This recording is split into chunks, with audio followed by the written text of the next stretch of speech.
जय श्री कृष्ण। आप सभी का हमारे YouTube चैनल पर हार्दिक स्वागत है। आज की इस वीडियो में आप सभी सुनेंगे माघ मास महात्म्य के 8वें अध्याय की कथा। तो आइए सुनते हैं। यमदूत कहने लगा कि तुमने बड़ी सुंदर वार्ता पूछी है। यद्यपि मैं पराधीन हूँ, फिर भी तुम्हारे स्नेहवश अपनी बुद्धि के अनुसार बतलाता हूँ।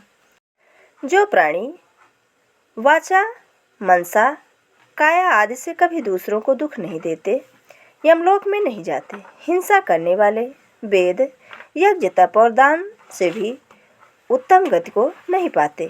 अहिंसा सबसे बड़ा धर्म, तप और दान ऋषियों ने बताया है। जो मनुष्य जल या पृथ्वी पर रहने वाले जीवों को अपने भोजन के लिए मारते हैं, वे कालसूत्र नामक नरक में पड़ते हैं और वहाँ पर अपना मांस खाते हैं और रक्तपीप पान करते हैं तथा पीप के कीच में उनको कीड़े काटते हैं। हिंसक जन्मांध, काने कुबड़े, लूले लंगड़े, दरिद्र और अंगहीन होते हैं।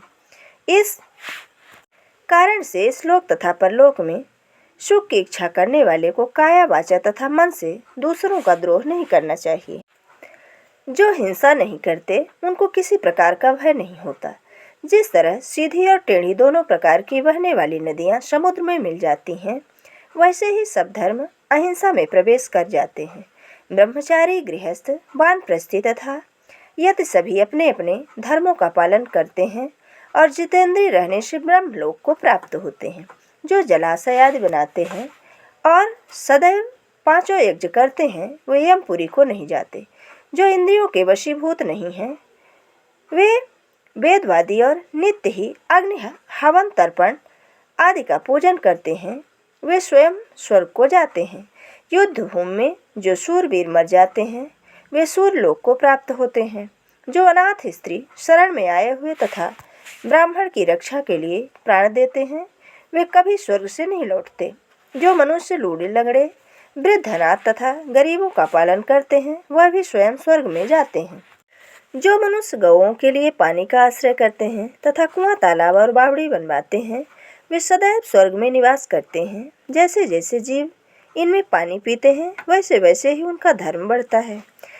जल से ही मनुष्य के प्राण हैं, इसलिए जो प्याऊ आदि लगवाते हैं, वह अक्षय स्वर्ग को प्राप्त करते हैं। बड़े बड़े यज्ञ भी वह फल नहीं देते हैं। जो अधिक छाया वाले वृक्ष मार्ग में लगाने से पुण्य प्राप्त होता है। जो मनुष्य वृक्षारोपण करता है, वह सदैव दानी और यज्ञ करने वाला होता है। जो अच्छे फल और अच्छी छाया वाले मार्ग के वृक्षों को काटता है, वह नरकगामी होता है। तुलसी का पौधा लगाने वाला सब पापों से छूट जाता है। जिस घर में तुलसी वन है, वह घर तीर्थ के समान है और उस घर में कभी यमदूत नहीं जाते। तुलसी की सुगंध से पितरों का चित्त आनंदित हो जाता है और वे विमान में बैठकर विष्णु लोक को जाते हैं। नर्मदा नदी का दर्शन, गंगा का स्नान और तुलसी दल का स्पर्श, यह सब बराबर बराबर फल देने वाले होते हैं। हर एक द्वादशी को ब्रह्मा भी तुलसी का पूजन करते हैं। रत्न, सोना, फूल तथा मोती की माला के दान का इतना पुण्य नहीं मिलता जितना कि तुलसी की माला के दान करने से मिलता है।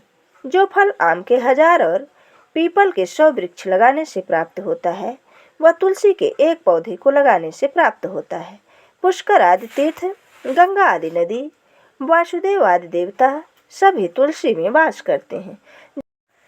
जो एक बार, 2 बार या फिर 3 बार रेवा नदी से उत्पन्न शिव मूर्ति की पूजा करता है अथवा स्फटिक रत्न के पत्थर से आप निकले हुए तीर्थ में पर्वत या वन में रखी हुई शिव की मूर्ति की पूजा करता है और सदैव ओम नमः शिवाय मंत्र का जाप करता है, यमलोक की कथा भी नहीं सुनता, प्रसंग, शत्रुता, अभिमान से शिव पूजा के समान पापों को नष्ट करने वाला तथा कीर्ति देने वाला 3 लोकों में कोई काम नहीं है। जो शिवालय स्थापित करते हैं, वे शिवलोक को जाते हैं। ब्रह्मा, विष्णु तथा शिव का मंदिर बनाकर मनुष्य वैकुंठवासी होता है।